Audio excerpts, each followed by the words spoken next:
Thank you, Mr President. I choose to use this lectern because the people that I speak to are the people at the back of our chamber. Mr President, this has been a really difficult couple of weeks for all of us, but no more, our frustration, difficulties and challenge are nothing at all compared to the people that we are seeking to assist here, and they are the people at the back of the chamber and all the families and others who they represent here, who we've heard from, either in person, in briefings, or by letters and emails and other phone calls, other communications. There's been an awful lot of misrepresentation about the bill that we're now delaying for a period. There's been a lot of misrepresentation of the intent and the application of that bill. I've spent hours on the phone talking to constituents, clarifying those matters, and I will continue to do so. I appreciate the commitment from the government to this bill will be brought back on the first week when we're back.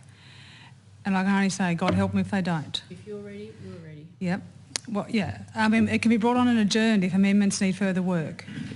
The commitment is to bring it on. Commitments are commitments on the public record, and I can honestly say if this one's breached, there'll be no more trust. Trust has been eroded significantly during this period. I and others will speak for themselves, acted in good faith to try and progress this bill now through this Parliament at the end of the year, when we really should have come perhaps earlier. So I want to convey to all those people out there who are really upset by this, that will really, I'm sure, will suffer as a result of this decision that has been made here, that I care about them very much. I care about those children. I want the parents to go home and tell them how much we care about their children. Our job here is to get the best possible laws we can, as the leader said, and it was identified during the process there are some problems with the bill as it's presented that do need to be fixed. And I've spoken a number of times in this place about the risk associated with rushing amendments, trying to fix it just to finish the process. So I will continue to act in good faith.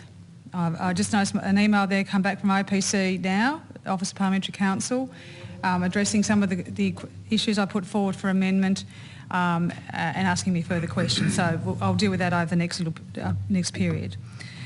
I want members of the public to know that I'll work really hard, as I always do, to ensure that we progress laws that deal with this very real challenge that they face every day. Every day they face it.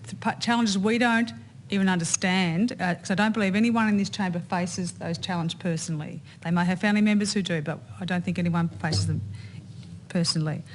I sincerely thank them for their contribution to the debate so far, for their presence here now and the presence they've had in our briefings and other places.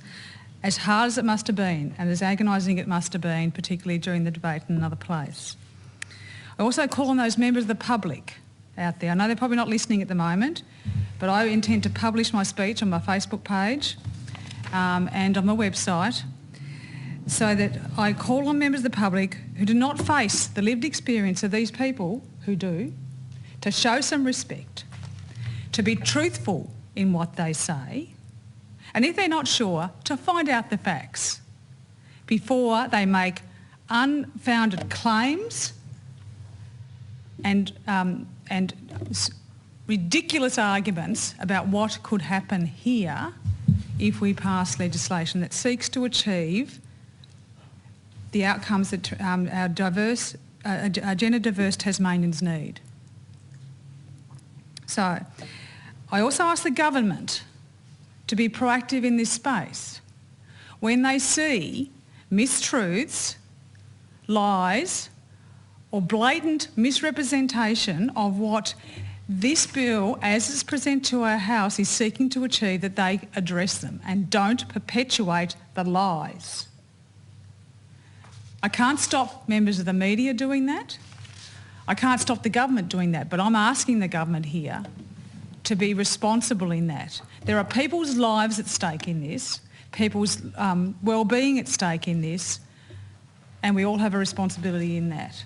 So I will work over the intervening period between now and when we resume our formal sittings. We've got GBEs next week, but in that period, to do what I can to make sure that when we come back in March, we have a really robust set of amendments, if that's what's needed, to address the challenges we face in getting this legislation right, so that the gender diverse Tasmanians can live the life that they can live without the fear and challenges and threats that they experience under our current arrangement, and be given the opportunities that we all take for granted and our children take for granted when they apply for jobs, when they have to produce an identity document, that we take for granted and they are constantly challenged by.